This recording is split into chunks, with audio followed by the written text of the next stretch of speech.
hot. This is gonna be a crazy one. Every day there's something nuts. You're not the POTUS, you're the bloatus. Wait, how long does this wall have to be? He's the most mocked man in America. That is the problem with the media. Monopolizing late night. It's hard not to feel like you're being redundant. Kim Jong-un as Rocket Man. Kim Jong-un Rocket Man. Kim Jong-un as Rocket Man. Dominating SNL. Such a nasty woman. He's like a mine, producing raw material. He's blowing up scripts. Oh, that's a really great joke. Good. The pace of the news. Stop it. So much faster. Me first. Making and breaking careers. It's like a little kind of Churchill. Excuse me. Would you say you're on a mission to take him down? I would like to see him brought down to the ground, preferably in handcuffs. You're turning into a real tater.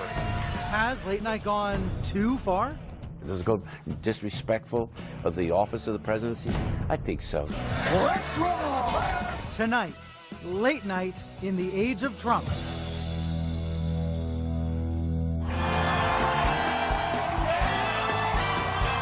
November 8th, 2016. Thank you.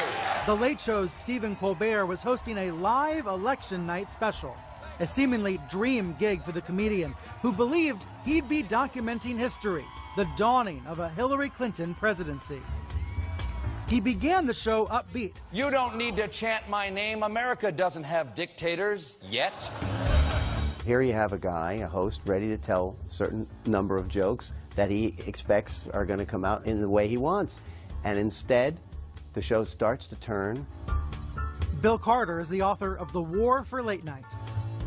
So he's like in between. He doesn't know which way to go. Well, when Trump wins the state, it will turn bright orange.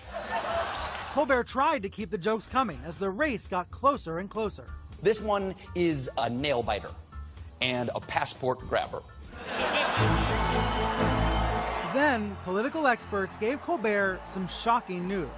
Trump had taken the lead, winning 2 key states.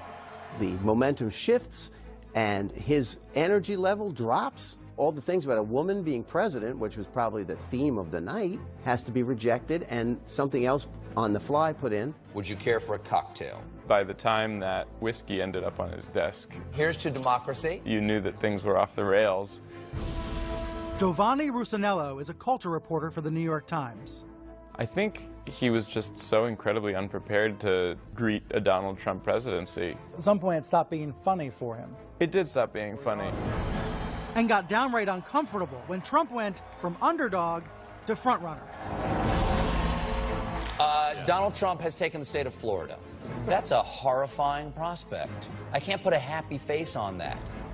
And that's my job. All of his emotions were on display, and it was made for incredibly arresting television, but in some ways disturbing. You're watching a guy have his hopes drain out of him right on the air. I've never seen anything like that before. Sorry to keep you waiting. Complicated business. When it was all over and the results were in, Colbert, shell-shocked, left the audience with some dark final thoughts. So how did our politics get so poisonous? I think it's because we overdosed, especially this year. We drank too much of the poison. I think there was some sort of psychological change that came over Colbert. We as a nation agree that we should never, ever have another election like this one. Do you agree? He became a different host after that. It's The Late Show with Stephen Colbert. Colbert's harsh attacks on Trump galvanized viewers, catapulting him and The Late Show to its biggest ratings victory in 2 decades. Welcome to The Late Show. I'm your host, Stephen Colbert. It took him months, maybe about a year, before he found his traction. And the question was, when he ditches the conservative pundit persona that he used throughout the Colbert Report, is he going to be able to consistently amuse people and be outrageous? You, Donald Trump, are a horrible, horrible human being. By February, Colbert edged out longtime rival Jimmy Fallon when he ripped apart Trump's first solo press conference. To be honest, I inherited a mess. No, You inherited a fortune. We elected a mess. Colbert never let up, growing more vocal and more vicious as time passed. I have the constitutional right to say that Donald Trump looks like a rotting haystack made of meat, but you cannot. Trump gave new life to all the late-night hosts. He's a human. What is wrong with this picture? Trump keeps creating the material. He's like a mine. He's producing raw material. He's just going to look them in the camera and say, ISIS, stop it. Have you ever seen anything like this in another presidency? There's never been anything like this in the presidency. Now, we've never had this many late-night people before, so we've never had teams of 10 or 12 comedy writers all writing jokes about the same guy all the time. We went into the weekend worrying about Kim Jong-un starting a war. We came out of it wondering if our president is cutting eye holes out of his bed sheets. How many late-night hosts are members of the resistance? Well, it's at least two overtly. Colbert and Seth Meyers are, to me, they're like the voices of the resistance. Basically, the shows are about Trump. I boldly said on this show it was a stunt and he would never really run. Seth Meyers was equally stunned on election night. He offered a mea culpa on late night the next day. Based on this pattern of me being wrong on every one of my Donald Trump predictions, he's probably going to be a great president. Then he gave the new president a warning. We here at Late Night will be watching you. Meyers kept that promise, brutally dissecting Trump's every move in his signature Closer Look segment. Would you call what you're doing now investigative comedy? We do try to bring out information that you couldn't get out in a monologue joke, so we try to do a longer piece where we can sort of have a little bit more freedom to explain the story. Trump is so fully out of his mind, he broke a general. That guy's been in wars. It might be explanatory journalism sometimes? Sure, I think we try very hard. Explanatory comedy? Again, I'm always... You're afraid of the J word, aren't you? Well, I feel like I'm doing a disservice to people who actually practice journalism to say that I'm doing it as well. I like doing comedy the most, so that's what I'd like to stick with. But experts say that in the era of Trump, viewers depend on comedians like Meyers to make sense of the constant cycle of news. It's time for Breaking Crazy. He's going as in-depth as he can. The line between late-night comedy and news reporting is so thoroughly blurred. People want a kind of a frontline style late-night show. 2016 has been an uncommonly year. What viewers want, they get, and plenty of it. Coming up, The Daily Show descendants. You were telling the president about Putin. Go. You really see a Jon Stewartization of late night. It was really pushed along by the Donald Trump presidency. American Legion Trump, respectful and strong. We have to get going, sir. I don't want to go. And later, the ever-expanding late-night landscape. You're the president of the United States. Let's go.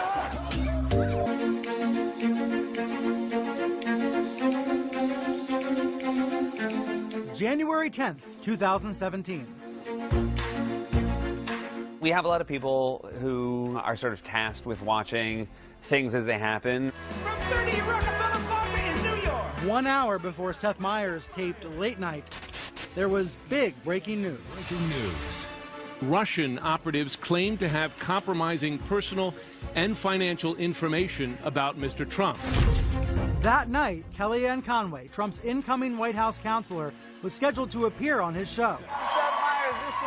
I had the CNN printout of that story. I made sure I understood the details of it, because obviously it wasn't my expertise. He started things out light. He is my president. Good for you. He's my president so much, it's keeping me up at night. Then he got serious, probing Conway about the big news of the day. I believe it said they did brief him on it. Well, he has said that he is not aware of that. Okay. That concerns me. He was incredibly prepared. Unlike even some news people interviewing her, he would not let her get away with anything. I sometimes fear that the president-elect has no curiosity as to the amount they tried. That is completely false. Okay. He has enormous curiosity. I'm there every day with him. He has a number of different meetings every day, briefings and otherwise. He was curious enough to figure out America. He knew America when many other Republicans did not. Right there, Kellyanne. No, and Democrats did not. He did not let her slip away. I thought it was very effective. It was one of the best interviews he's done. In general, you always walk away from interviews with politicians wishing, you'd pushed a little harder. Have the hosts stopped being funny and started getting too serious? It's become a new brand of comedy, I think, that's both informative and, yeah, I do think pretty funny. Vonnie Rusinello was hired by the New York Times to do a daily roundup column called Best of Late Night. We realized that Trump, through his own style, was redefining the landscape of late-night TV. Do you think if someone watched these shows every night the way you do, they would find themselves changing their political views? No. I think that the way these shows work is they tune into a certain decibel level, a certain level of outrage, a certain angle of critique. The president was griping about the size of the crowd and wondering how his pink tie played with his audience. Who would you say is the toughest on Trump? Colbert has been the most savage in his attacks. I'm the most unpopular president in modern history. I've deepened America's racial divide. We are on the brink of thermonuclear conflict. It's got to be the pink tie, right? Other hosts are making equally, if not even more substantive, critiques of the president. Trump's trust in Breitbart actually goes way back. Every time we see John Oliver, once a week, they've spent a full week preparing what are essentially investigative reports. Holding up a Breitbart article does not make you seem more credible. Oliver, a Daily Show vet, has earned the rep of being one of the sharpest political satirists on late night. My sources, talk to them! He devotes a huge chunk of HBO's Last Week Tonight to fact-finding. The press is going to be a key element in helping us sort out fact from fiction, and they are under attack. Do you remember in February he hires a bunch of singing dancers to try to inform Trump about Putin? Pageantry for him is activism, and I think that's a part of our new reality. Oh, on my car! He's essentially being a town crier and an advocate, as well as a newfangled TV comedian. Donald Trump is acting moodier and more erratic. James Corden is a more broad approach guy, but he's done some pretty tough things about Trump. And recently confided in one White House aide, telling him, "I hate everyone in the White House." Is this guy the President of the United States or a cast member on Big Brother? I hate everyone in the house. Corden and Oliver have a way of looking at the American experience like, are you kidding me? This is what you people do? I'm sharing news from the White House. The clever bits kept coming. But with so many late-night stars, how do hosts stand apart? Do you ever worry about saying the same thing every other show is saying? Yeah, I mean, we think about it a little bit, but it happens less often than you would think. Steve Bodo is the executive producer of The Daily Show with Trevor Noah. We said Trump was an African dictator, right? Trevor has a certain point of view and a certain style. And so even if Stephen's show observed the same thing on a given night, it's still going to come out differently. Donald Trump does not around, eh?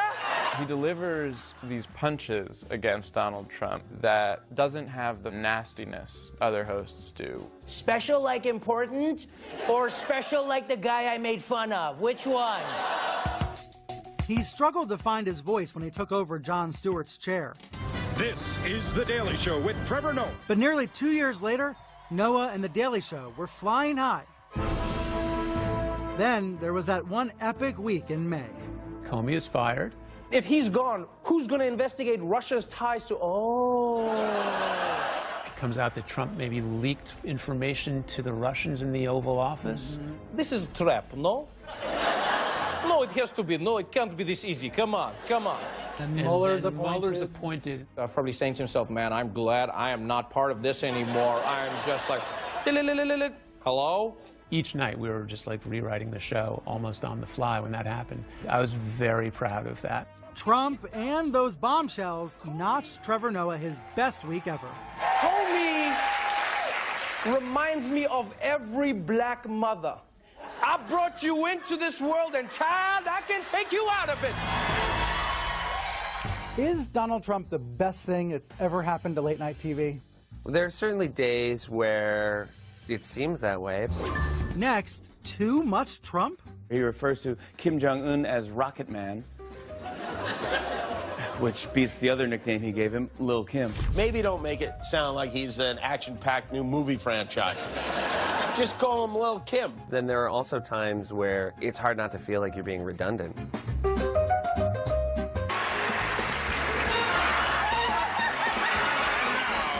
and gentlemen, here's Johnny. There was only one real king of late night. Hey, we've got a real humdinger of a show tonight. Johnny Carson held court for 30 years, but when it came to politics, he chose punchlines over political attacks, razzing presidents like Ronald Reagan. Did you see the picture in the magazine of Reagan riding his horse on the ranch? With George Bush running behind with a pooper scooper? Johnny Carson wanted to be everything to everybody. He wanted to be a middle American kind of guy. Bill Carter has covered the media industry for more than 30 years. He was looking for the joke of it. He would look for the silliness of it. He wasn't a member of the resistance. Let's put it that way. Well, I don't know, Brian. My fellow Americans. I just don't know. You just remember those things, you know? Former SNL cast member Joe Piscopo took his own jabs at President Reagan. If you vote for me again in 1984, you'll receive this handsome set of Ginsu steak knives. Piscopo said back then, late night hosts did not attack. Johnny Carson, he would always joke about Nixon. You're not going to lend me your makeup man, are you? No, I'm going to lend him to Lyndon Johnson. He would joke about Gerald Ford, but it was never vicious. It seems to be vicious now. The Tonight Show, Like Johnny. with Jay Leno. The Tonight Show's Jay Leno kept his punches light. A lot of people think Al's popularity went up because of that kiss he gave Kipper at the convention. Remember that thing? Leno was, you can't tell how I vote. You have no idea how I vote from listening to me. Even David Letterman, the master of stinging insults, held back. Does it bother you that I'm always, yakking about stuff? No, I'm glad you're saying my name. If you press Dave, he's like, what do I know? I don't know anything. I'm just an idiot who tells jokes. Welcome to The Daily Show. Then in 1999, Jon Stewart, a new late-night host, burst onto the scene. This whole trial is sexy. And the slant radically changed. There may be a woman candidate who'll be elected president watching this evening. No, not on Comedy Central. So Jon Stewart really changed it. Jon Stewart brought big-time point of view to late night. Consistent point of view. And, he wasn't always liberal, but he was extremely committed to certain issues. We are, as we speak, live from our election center studios in New York City's abandoned prostitute district. It was the 2000 presidential campaign when the show went from being mostly about pop culture to really focusing on the election. Steve Bodo was Jon Stewart's executive producer on The Daily Show. By then, the show was a political show, and it pretty much has been ever since. Good news for Mitt Romney. He has won tonight, and we can announce this right now. Most of the Confederacy. Giovanni Rusinello writes the best of late night column for the New York Times. Mulling over a certain compact news story and teasing out all the ironies of it has become the sort of the rubric for almost everybody in late night. Responding to Trump's ill-informed tweets can be a full-time job. And I know because it's my full-time job. Late night now had a blueprint. New shows were spawning new talent. Jon Stewart is the jumping off point for Stephen Colbert. Mr. Trevor Noah. Trevor, thanks for joining us. Trevor Noah. Welcome to The Daily Show! And John Oliver. That late night lineup exploded even more with Trump, all of them covering politics and the president 24/7. How's he changed the landscape? Just crazily changed. And basically, you just learn more about Trump now. So it's really not topical humor, it's Trump humor. Are there nights where it just feels like too much Trump, or it's overkill? Yeah, I think that there are most nights where it feels that way. Kim Jong-un as Rocket Man. Kim Jong-un Rocket Man. Kim Jong-un as Rocket Man. That's not a diss. That's a cool nickname. With so much Trump news, Which beats the other nickname he gave him, Lil hosts Kim. have no choice but to riff I think he does that nickname thing on the same material. The pace of the news is so much faster. Trevor Noah! What's going on, folks? Steve Bodo now runs The Daily Show with Trevor Noah, who took over for Jon Stewart as host in 2015. Fire ants are coming together to save each other. In a way, I admire you. They invited us in for a sneak peek behind the creative curtain of their show. And we watch a lot of video clips. We throw jokes around the room. I like that better. Then we take maybe an hour and a half to rewrite the show, tape it at 6:30, and get to go home. That's the normal way. It doesn't happen very much anymore. Thank you. In the age of Trump, shows are sometimes turned upside down. I now just got a piece of information in my ear that Scaramucci has just resigned. At the 11th hour. When's the last time you had to blow up the scripts? Yesterday, the mooch couldn't make it to day 11. The guy got fired before the job began. Being able to plan ahead has become virtually impossible. Now the president tweets again. You can't make this up. I'm loving every minute of it. 5 minutes after 9 o'clock with Piscopo in the morning on AM 970, The Answer live. Joe Piscopo doesn't mind the rapid pace of Trump news. It's a gift from heaven. It's a gift from God. Everybody's so upset. Oh, there's the vitriol, the hate, the divide. I am loving it. It's time for you. The former SNL comic now hosts a conservative radio talk show. I campaigned in Florida. I spoke at a Trump-Pence rally. I know Donald like 25 years, man, okay? As someone who voted for Trump, you don't get angry at the jokes, all the attacks from late-night comics the way that others do. No. Does it go too far? It does go too far. Does it go disrespectful of the office of the presidency of the United States? I think so. Let me read this presidential briefing. Yep, I got the president, I got the briefing right here. Next, how far is too far? Late night goes off the rails. You're the president, but you're turning into a real dictator.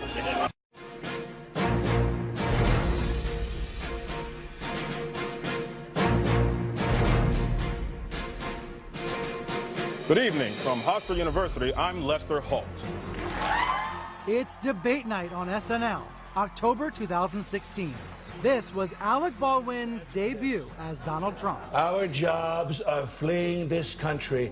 They're going to Mexico. They're going to China. Gotta stop that. If Hillary knew how, she would have done it already, period. End of story. I won the debate. I stayed calm, just like I promised, and it is over. Good night, Hofstra. Baldwin was winging it.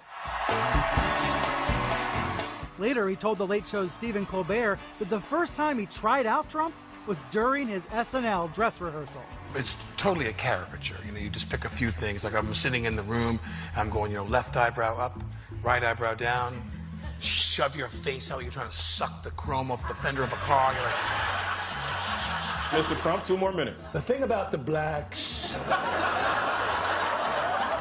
As he sparred with Kate McKinnon's hilarious Hillary Clinton, viewers ate it up.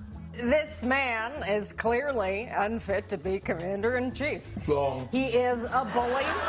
Shut up. He started the birther movement. You did.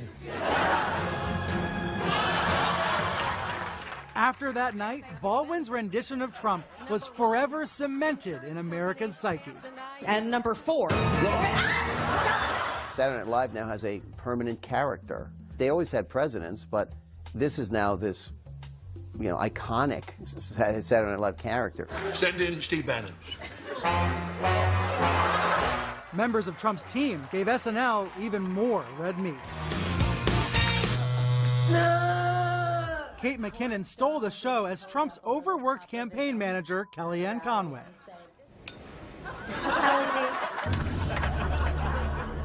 Do you want a drink?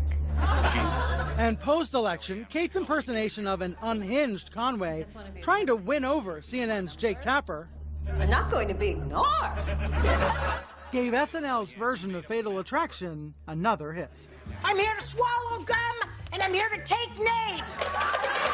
Comedian Melissa McCarthy struck comedy gold as Press Secretary Sean Spicy Spicer.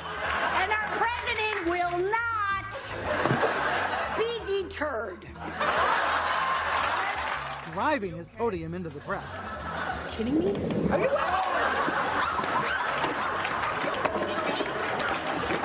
A lot of it is just funny, and again, all credit goes to Trump for that. He sets that up. Trump gave SNL a record-shattering season. Come on over here to Daddy.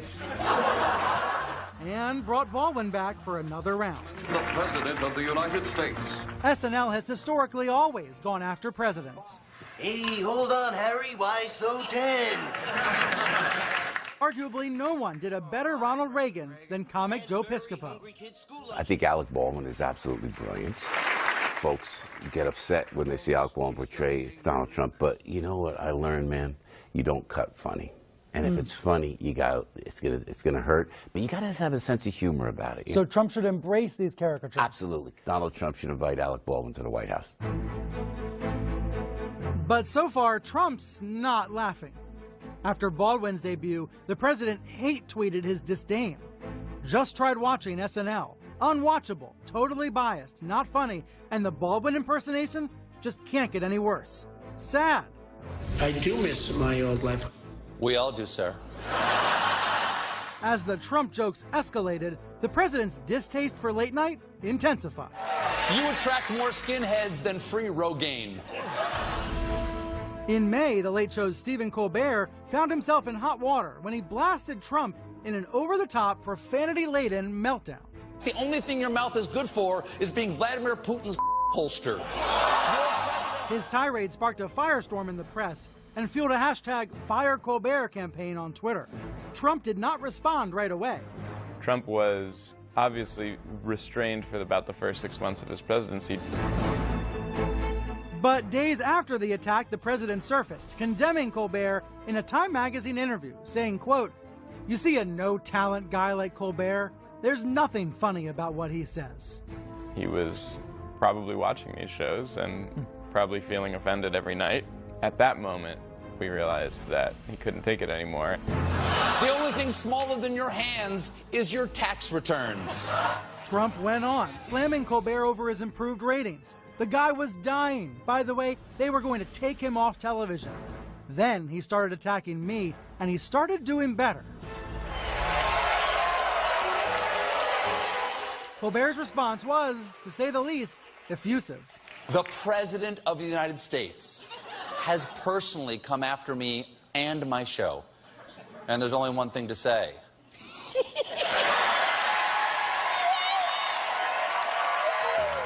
I think when Trump tweets about one of these shows, they probably have a party.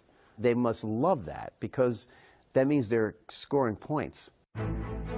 Months later, Trump took aim at late night again, tweeting, "Late night hosts are dealing with the Democrats for their very unfunny and repetitive material.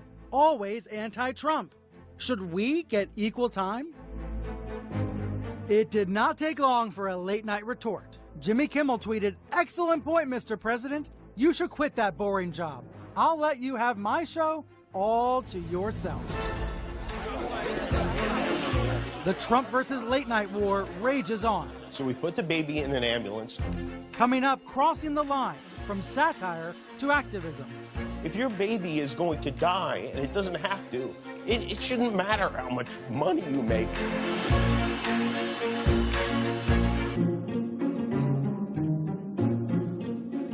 I have something to say here. Donald Trump, if you're watching, first of all, you're a bad president, please resign. Second of all... In the Trump era, The Late Show's Stephen Colbert's satirical voice cracked the code. But Colbert's method of madness is in sharp contrast to what, not long ago, was a winning formula on NBC's The Tonight Show. Wow, I look fantastic.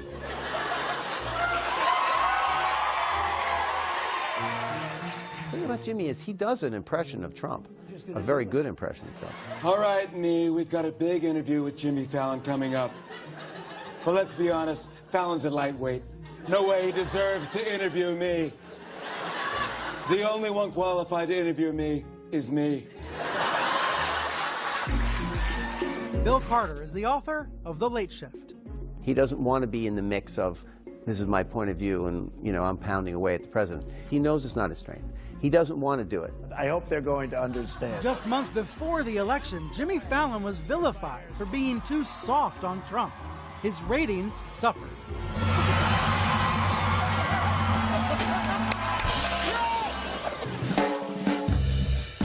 Was interviewing Trump and playing with him a big deal? Was that actually a big deal? Giovanni Rusinello is a culture reporter for the New York Times.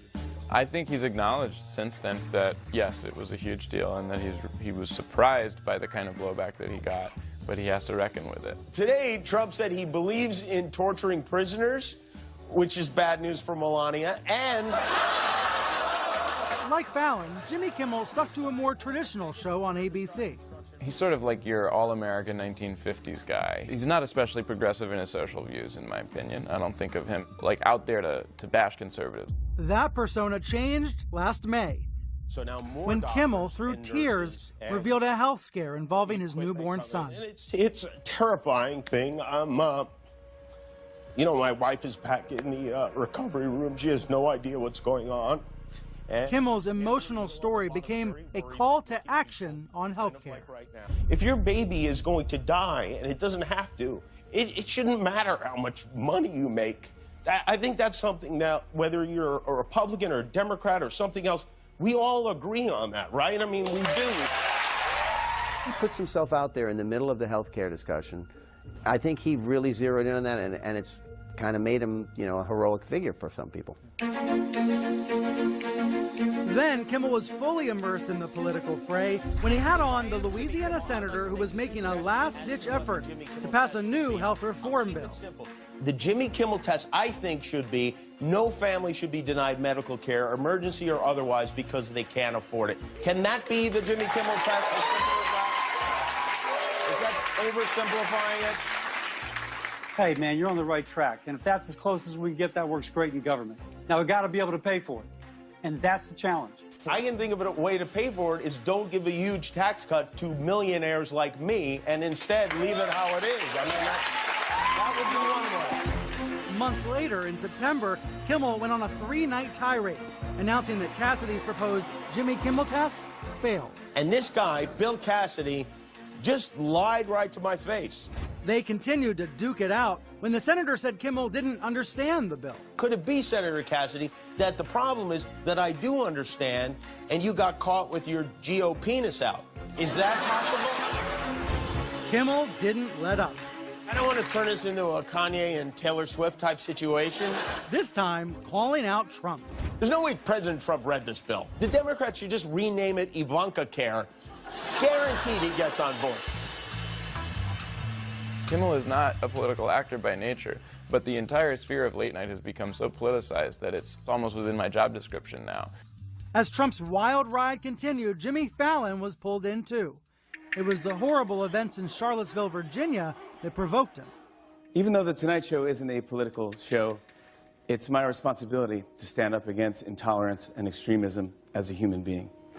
What happened over the weekend in Charlottesville, Virginia was just disgusting. The fact that it took the president 2 days to come out and clearly denounce racists and white supremacists is shameful.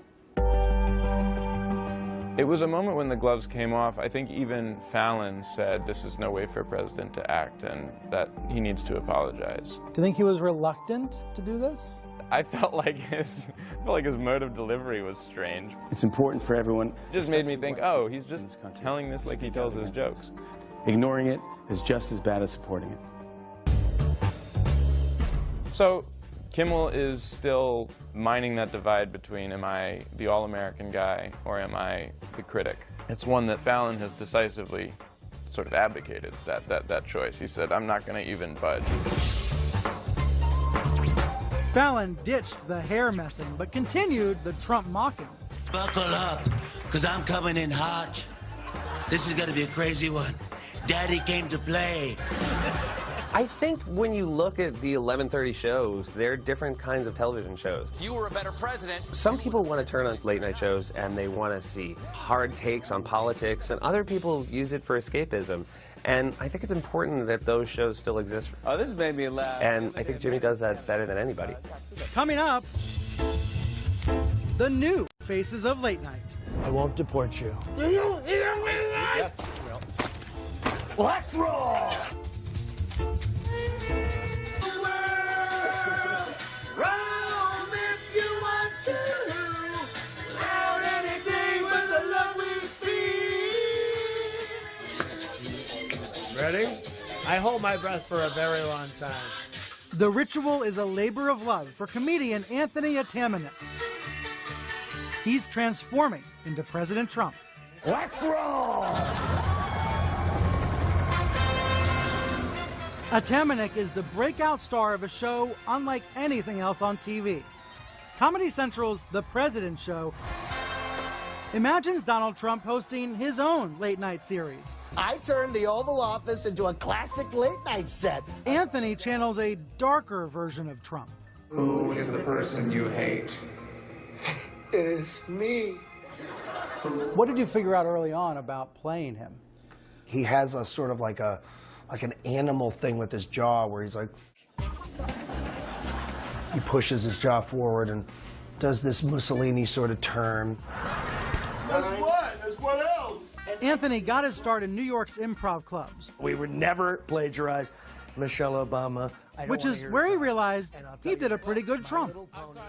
You're performing at UCB, then you pitched this show to Comedy Central. Yeah. The pitch was Donald Trump is bored at the White House, but he always wanted his TV show. I think it's important to let the audience know who's being nice and who's being not nice. The President of the United States. The President Show was born. I'm the president. Can you believe it? Airing once a week. I went to your wedding to Marla. It looks like a real late-night talk show with celebrity guests and banter with Trump's sidekick, VP Mike Pence. You know what? Get out of here. No. Get him out. I don't want to talk to you either. Get him out of here. Sir. What we've tried to do is turn them into sort of a dark version of Abbott and Costello. Like art imitating life, others in Anthony's Trump administration have had short runs. Like Chief Strategist Steve Bannon. Who put that door in the doorway? You guys heard me in the front, though, right? What'd I say, John? And his infamous White House communications director. Thank you. I'm so good with it being short because I don't want to step out on stage in a concert stage and have people yelling out, "Do the mooch." Anthony Scaramucci. Played by Sex and the City actor Mario Cantone. Snap out of it! The real fun begins when POTUS leaves the studio for improvised sketches. This is really terrible. What are we, off-roading? There you go. Wonderful. That worked out great. In one popular segment, Anthony's Trump It's all changed. This is not like the old neighborhood at all. visits his childhood home in Queens, New York. It's a beautiful neighborhood. What an awful block. Why did you decide to bring your character here? I always wanted to do the roots of Trump. My version of him is like sort of petulant and like always rejecting his past. This is where Donald Trump was born. Okay, I don't need my own biography, Mike. The formula worked. The show has vaulted to the top of Comedy Central's ratings. This demand for Trump humor brought another comic to an unexpected place. I would never think to watch a late night show on Netflix on a daily basis because that's not what it does. But it's interesting that she landed there. Chelsea Handler landed Netflix's first ever talk show, Chelsea. Donald Trump, monkeys. Viewers binged her outrageous rant A little place I like to call monkey business. about her least favorite person. How much has your show here changed as a result of the Trump presidency? A lot. I mean, I'm a real loudmouth. I can't help myself. According to WebMD, the symptoms of syphilis are Exhibit A, patchy hair loss. Exhibit B, visual problems and squinting. Would you say you're on a mission to take him down? I would like to see him brought down to the ground, preferably in handcuffs. I want him to be in prison. I think a lot of people want him to be in prison. Handler used her hour-long show to delve into divisive issues like DACA. These young people are the American dream. 91% of them are employed and 99% of them have no criminal record. That means they've never obstructed justice, colluded with Russia, defrauded people through a fake university, bragged about sexual assault, or pardoned a racist maniac. So, In the end, Handler chose politics over late night. After a rocky 2 seasons, don't you know when to stop filming? The comedian said she was ending her Netflix show to focus on activism. It's important to me to use my platform for good. A lot of people say, oh, I don't do politics. It's like, you don't have a choice now, okay? This is serious stuff, so we don't have a choice to opt out. Has Trump been good for the Chelsea Handlers of the world? I mean, in terms of comedy, like, oh, God, you must have so much material. Yeah, you can take the material. I don't want this kind of comedy. No. Same goes for Anthony Atamanuik. We're going to take people who are illegal immigrants and ship them to other countries. What do you think of that? No. What happens on the day President Trump's no longer president? I'll probably put some stones in my pocket and walk out into the ocean. No, I don't want to do them anymore. A lot of people are saying that Trump wants our foreign policy to be good cop, bad cop. I think it's more like good cop, insane president. There's no way anyone who comes after will ever take up as much ink on this show than we've already spilled on President Trump. That is going to be a fascinating thing to watch if it happens in 4 years or whenever it happens. They're going to be like addicts that have to completely go cold turkey. I'm sorry, have you seen Donald Trump? If there's one thing he's never going to get, it's a clean bill of health.